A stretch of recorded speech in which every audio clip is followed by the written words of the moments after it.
Que el Señor les bendiga abundantemente. En nuestra lectura y comentario de la Biblia hemos llegado al capítulo 6 de San Mateo. Aquí hay algo muy importante con respecto a la oración. Todos oramos, todos rezamos, pero vamos por el camino correcto en la oración. Esto es muy importante porque todo el mundo reza, pero su oración será agradable al Señor. Él nos dice cómo debe ser la oración. Aquí, capítulo 6 de San Mateo, del versículo 5 en adelante, el Señor les dice a los apóstoles: cuando ustedes oren, no sean como los hipócritas, a quienes les gusta orar de pie en las sinagogas y en las esquinas de las plazas para que la gente los vea. Les aseguro que eso ya tiene su premio. Pero tú, cuando ores, entra en tu cuarto, cierra la puerta y ora a tu Padre que está allí a solas contigo. Y tu Padre que ve en lo secreto te dará su premio. Al orar, no repitas palabras inútiles como hacen los paganos, que se imaginan que cuanto más hablen, más caso les hará Dios. Entonces, el Señor enfoca la manera de orar de muchos de ese tiempo: palabrería. Y con palabrería pues creían que estaban haciendo bien, así como el fariseo de la parábola, una palabrería y bonito lo que decía, pero no le salía del corazón, y el Señor lo descalificó. Entonces el Señor va a dar la norma exactísima de cómo debe ser la oración, y esto lo hace por medio de lo que nosotros ahora llamamos el Padre Nuestro. El Padre Nuestro no es una simple oración, sino es una cátedra acerca de lo que debe ser toda oración. Aquí está. En tan pocos renglones el Señor nos sintetizó lo que debe ser una oración. Dice así: cuando ustedes oren, digan: Padre nuestro que estás en el cielo, santificado sea tu nombre. Fíjense, cuando ustedes comiencen a orar, comiencen diciendo: santificado sea tu nombre, Padre. En primer lugar, ¿a quién nos estamos dirigiendo? Aquí pone a Dios como un papá, Abba. Abba en hebreo quiere decir papá, no quiere decir padre, Abba, más íntimo, papá. Entonces los discípulos seguramente se habrán sorprendido. Cuando ustedes se dirijan a Dios, díganle papá. Se habrán sorprendido, nunca habían oído eso. Y Jesús quiere decir: háblenle como a un papá. Entonces, Padre nuestro, aquí dice Abba, papá, como un papá. Santificado sea tu nombre. No comiences diciendo: te pido. Si usted hace esta prueba, se va a encontrar con algo muy decepcionante. Un grupo de 5 personas, hagamos oración. Comience usted: Señor, te pido que mi hijo tiene exámenes. Señor, te pido por la abuelita que está. Te pido, te pido, te pido. Oración muy equivocada. Porque vamos al mandado de una vez. Le queremos sacar algo al Señor. Maleducación. El Señor dice: cuando ustedes comiencen a orar, comiencen diciendo: Padre, Abba, santificado sea tu nombre. O sea, primero alabando a Dios. Y cuando usted va a una casa y le abren la puerta: buenos días, buenas tardes, buenas noches, no, présteme el sartén. No, no es conveniente. Mala educación. Entonces, muchos tienen mala educación en su oración. De un solo al mandado: Señor, te pido. Se les olvidó de gracias, Señor, bendito seas, alabado. El Señor dice: comiencen diciendo: santificado sea tu nombre. Después viene una petición, que no es: te pido por la comida, por el vestido, por el dinero. No, venga tu reino. En el Evangelio de San Mateo, el tema del reino de Dios, el reinado de Dios, es el tema básico. Este Evangelio nos enseña que Dios es nuestro Rey, nuestro Señor, y Él debe reinar. Entonces, Padre, venga tu reino. ¿Y cuándo viene el reino? Hágase tu voluntad en la tierra como en el cielo. Cuando hacemos la voluntad de Dios, entonces llega el reino. Entonces Él comienza a reinar. Cuando no hacemos la voluntad de Dios, vamos por otro camino que no es el de Dios y que nos gusta mucho a nosotros. Nos gusta el camino del mundo, pero no es el camino de Dios. Entonces, venga tu reino. Y para que venga el reino, hágase tu voluntad. Solo después de esta introducción, ahora sí vamos a hacer la petición. Somos personas pequeñas, limitadas. Él es un Padre bondadoso, entonces, danos nuestro pan de cada día. El pan indica lo necesario, cosas que necesitamos, comida, vestido. El Padre para eso está. Y con educación nos hemos ido introduciendo. Ahora digamos, Padre, necesitamos el pan de cada día. Después, perdona nuestras ofensas como nosotros perdonamos a los que nos ofenden. Somos pecadores todos. San Juan decía, si alguno dice que no es pecador, es un mentiroso. Y es posible que alguno llegue, a veces hay personas que están, no, yo no soy pecador, pero son los más pecadores porque ni cuenta se dan que son pecadores. Por eso San Juan dice, si alguno dice que no es pecador, está muy equivocado, está muy equivocado. Entonces todos somos pecadores, entonces perdona nuestras ofensas, pero como nosotros perdonamos a los que nos ofenden. O sea, Señor, yo ya perdoné, entonces por favor ahora perdóname tú.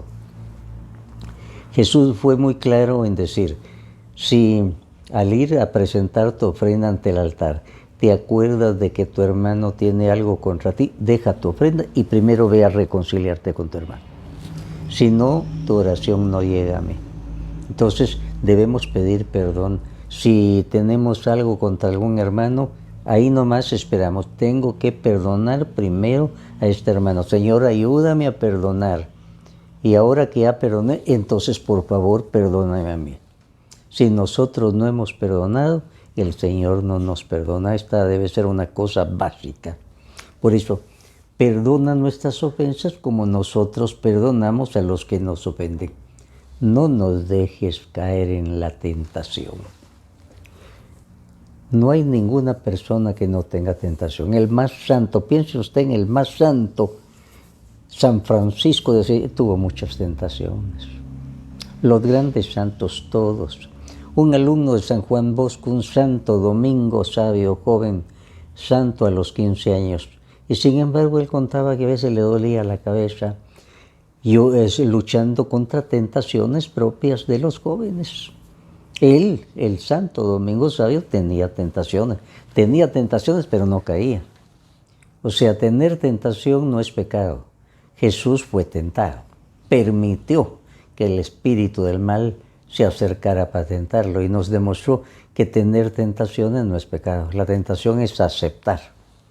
Y Jesús no aceptó.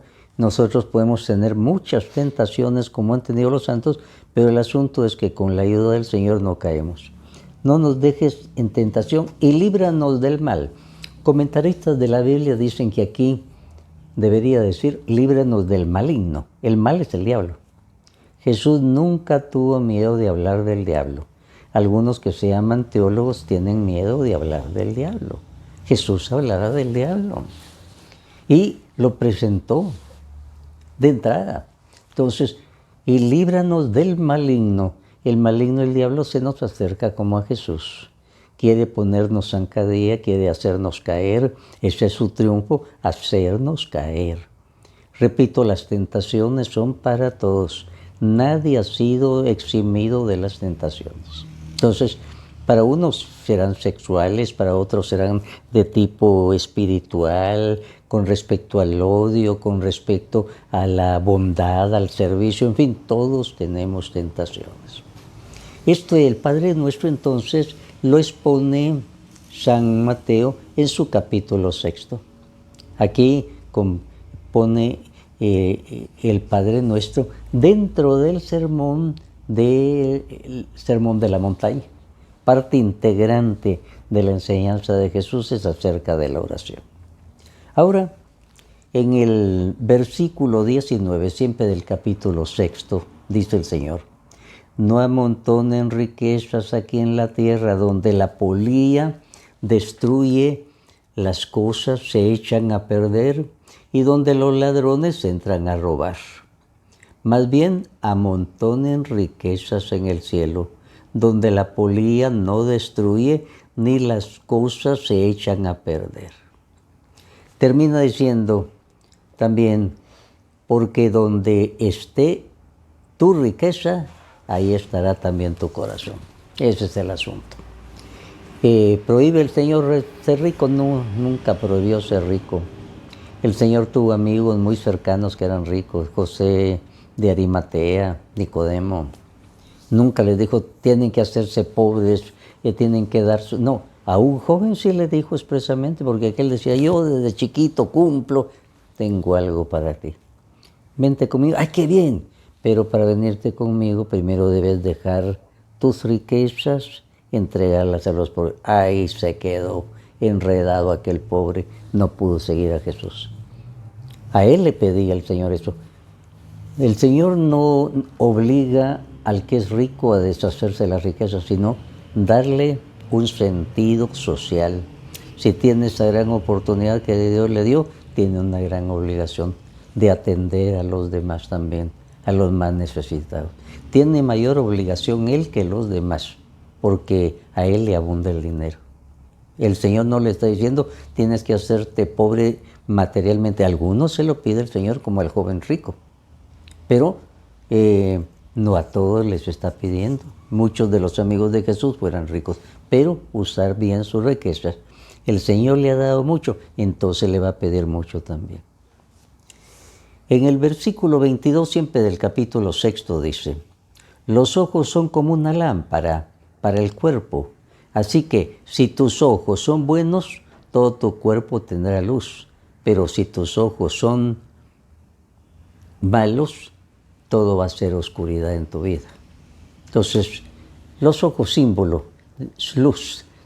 Importante, ¿qué dejo entrar yo? Si dejo entrar tinieblas, las tinieblas se van al corazón y van a llevar tinieblas al corazón. Debo dejar entrar luz, lo bueno, lo santo, lo puro, porque el pecado sale de adentro. Más tarde Jesús va a decir, de dentro de ustedes salen los pecados, o sea, el pecado sale del corazón. Entonces, que entre luz.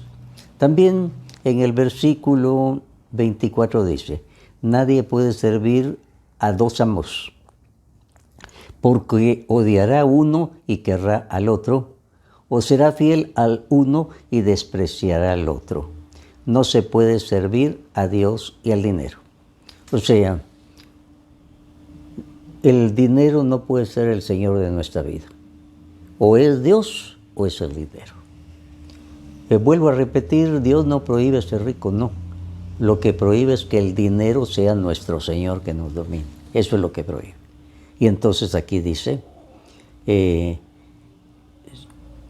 nosotros tenemos dos amos, el dinero o Dios. Si Dios es el Señor, estamos bien. Si el dinero es nuestro Señor, estamos mal. Y fíjense que alguien puede ser pobre y sin embargo rico de ambiciones, de envidia. No tiene dinero, pero es rico de ambiciones. Y eso lo ve el Señor, su corazón está dañado. En el versículo 25 dice, por lo tanto yo les digo, no se preocupen por lo que han de comer o beber para vivir, ni por la ropa que han de ponerse. ¿No vale más la vida que la comida y el cuerpo más que la ropa? Miren las aves que vuelan por el aire. Ni siembran, ni cosechan, ni guardan la cosecha en graneros. Sin embargo, su Padre de ustedes, que está en el cielo, les da de comer. Y ustedes valen más que las aves. También más adelante dice, ¿por qué se preocupan ustedes por la ropa? Fíjense cómo crecen las flores del campo. no trabajan ni hilan, y sin embargo les digo que ni siquiera el rey Salomón, con todo su lujo, se vestía como una de ellas. Así que no se preocupen preguntándose qué vamos a comer, o qué vamos a beber, o con qué vamos a vestirnos. Todas estas cosas son las que preocupan a los paganos. Pero ustedes tienen un Padre Celestial que sabe que las necesita. Por lo tanto, pongan toda su atención en el reino de Dios y en hacer lo que Dios exige, y recibirán todas estas cosas. No se preocupen por el día de mañana, porque mañana habrá tiempo para preocuparse. Cada día tiene bastante con sus propios problemas. Qué palabras tan maravillosas, y cómo no van a ser maravillosos si no son palabras que pronunció Jesús. Aquí estamos todavía en el Sermón de la Montaña, en el capítulo 6. Les dije que el Sermón de la Montaña abarca 3 capítulos, 5, 6 y 7. Estamos en el capítulo 6 y por eso estas bellas palabras del Sermón de la Montaña. Primero, no se afanen. El verbo afanarse es muy importante. Y la traducción más exacta es no se afanen. O sea, afanarse quiere decir preocuparse más de la cuenta. Porque solo decir no se preocupen es poquito, no es tan duro. No se afanen, afanarse ya es preocuparse más de la cuenta por el comido y la vestida, por el vestido. Y pone una comparación, miren las aves, no les falta el alimento. ¿Por qué? Porque hay un Padre en el cielo que se preocupa por ustedes. Creemos en eso. Aquí no quiere decir yo voy a trabajar duro, voy a ser puntual, voy a buscar el trabajo, todo eso es normal. Pero preocuparse más de la cuenta, dicen no, porque eso indicaría que tú desconfías de mí que soy tu Padre. Eso es lo que Jesús nos está diciendo. Desconfías de mí que soy tu Padre si te preocupas más de la cuenta. Entonces, la preocupación normal, porque no te va a faltar, el Señor va a terminar diciendo, busquen primero el reino de Dios y su justicia, lo demás se les va a dar por añadidura. ¿Qué es buscar el reino de Dios y su justicia? Que reine Dios en nosotros. Justicia es lo recto, lo limpio, lo que Dios manda. Si vamos por el camino recto, aquí viene una gran promesa del Señor que muchos nunca han tomado en serio. El Señor dice, busquen primero el reino de Dios y su justicia, lo demás se les va a dar por añadidura. No quiere decir crúcense de brazos y ya está. No, quiere decir preocúpense normalmente, trabajen, lo necesario no les va a faltar. El Señor aquí se está refiriendo a lo necesario. Aquí no está diciendo vas a ser millonario, como predican algunos no católicos. Ser cristiano es, el Señor es mi papá, yo soy hijo de Dios, entonces debo tener el mejor carro, la mejor casa, la mejor ropa. Muchos están predicando eso. Es lo que se llama la teología de la prosperidad. Entre muchas denominaciones protestantes no aceptan eso. Es antibíblico, pero hay algunas denominaciones que le dan mucha importancia. ¿Y a quién no le va a gustar que le va a decir, si vienes a la iglesia y cantas y vas a ser como yo, mira cómo me ha ido de bien? Entonces, eso no está prometiendo el Señor. Aquí sí, busquen primero el reino de Dios y su justicia, lo demás se les va a dar por añadidura. Quiere decir, si vas por el camino recto que yo indico, lo necesario no te va a faltar. Que tenga preocupación, que haya enfermedad, que haya que pagar al médico, que se pasen momentos difíciles, de eso nadie se salva.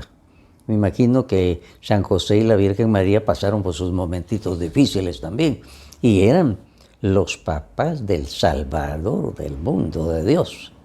Pero el Señor a ellos no los hizo vivir en un palacio. Cuando iban a nacer Jesús, tuvieron que llevar a Jesús a un pesebre, ponerlo en un pesebre porque no tenían cuna. El pesebre es el cajoncito donde se pone el alimento del buey y de la mula. San José, como buen carpintero, lo arregló para que fuera como cunita, pero estaban en un establo. Y eran los papás de Dios. Así es que esto es muy importante. El Señor entonces recalca esto: mira, si tú te preocupas más de la cuenta, quiere decir que desconfías de mí, que no te voy a cumplir. Yo ya te dije, si buscas el reino de Dios y su justicia, o sea, que Dios reine en ti, que vas por el camino recto y limpio, yo me encargo de que no te falte lo necesario. Qué promesa tan grande que hay que tomarla. Lo necesario nunca me va a faltar cuando yo vaya por el camino de Dios. Es promesa del Señor que muchos no se han atrevido a tomarla. Y ahora pasamos al capítulo 7, capítulo 7. El Señor comienza diciendo: no juzguen a otros para que Dios no los juzgue a ustedes, pues Dios los juzgará a ustedes de la misma manera que ustedes juzgan a otros. Y con la medida que ustedes midan, con esa los va a medir Dios. ¿Por qué te pones a mirar la paja que tiene tu hermano en el ojo y no te fijas en el tronco que tú tienes en el tuyo? Comentemos esto. Dice: no juzguen y no van a ser juzgados. Con la misma medida que tú midas, con esa vas a ser medido. Si yo mido a otro con severidad, tremendo, soy tremendo con el otro, Señor, así te voy a juzgar a ti. Si tú miras con compasión al otro, yo te voy a ver con compasión, con misericordia. Si tú tienes misericordia, yo te voy a ver con misericordia. Esto no se está diciendo. Pero si eres tremendo con los demás, yo voy a ser tremendo contigo. Lo dice el Señor, no lo digo yo. Vaya a leer usted los primeros versículos del capítulo 7 de San Mateo. Ahora, también aquí, en una forma muy didáctica, el Señor dice: mira, no estés viendo la pajita en el ojo ajeno, mira el tronco que tienes en el tuyo. Eso es muy interesante, porque muchas veces nosotros somos tremendos para juzgar a otros y no nos juzgamos a nosotros mismos. Con la misma medida que tú midas, con esa vas a ser medido. Siempre en el capítulo 7, del versículo 6 en adelante, dice: no den las cosas sagradas a los perros, no sea que se vuelvan contra ustedes y los hagan pedazos, y no echen sus perlas a los cerdos, no sea que las pisoteen. O sea, mire, aquí se trata de las cosas santas. Hay que tener cuidado con las cosas santas. No hay que ponerlas en manos del que no es santo, del que es profano. Usted, por ejemplo, no va a llegar y decir: mire, tome la hostia consagrada y llévesela a fulano, si aquel es un adúltero, si aquel lleva una mala vida. En la iglesia hay ministros extraordinarios de la comunión. El Señor los ha llamado. La iglesia es de sacerdotes y de laicos. Se le da participación al laico. Eso viene desde los primeros tiempos de la iglesia. Algunos ahora, por ejemplo, quieren ser más papistas que el Papa. Un dicho popular. Fíjense que algunos han dicho: ¿cómo es eso que les van a dar la hostia en la mano? Si es el cuerpo de Cristo, ¿qué están haciendo los padres dando la hostia en la mano? En primer lugar, hay libertad de recibir la hostia en la boca o en la mano. Ahora, ¿y cómo van a tocar la hostia? Estos que hablan así no conocen la historia de la iglesia. Conocen alguna cosita y con eso ya se creen teólogos.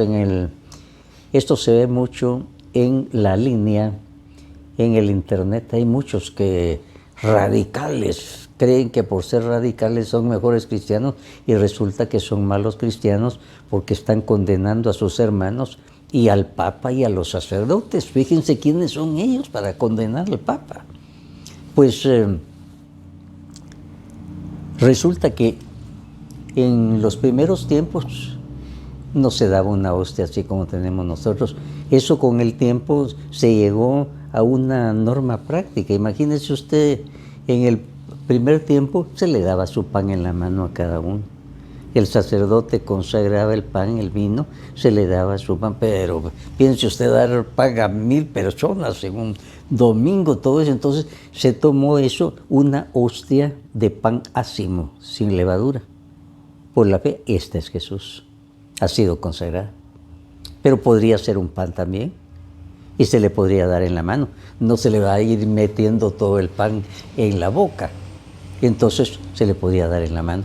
Los primeros cristianos tomaban el pan y lo comían. Como no conocen la historia de la iglesia, entonces es escándalo que la iglesia haya dicho, si alguno quiere recibir la hostia en la mano, puede hacerlo.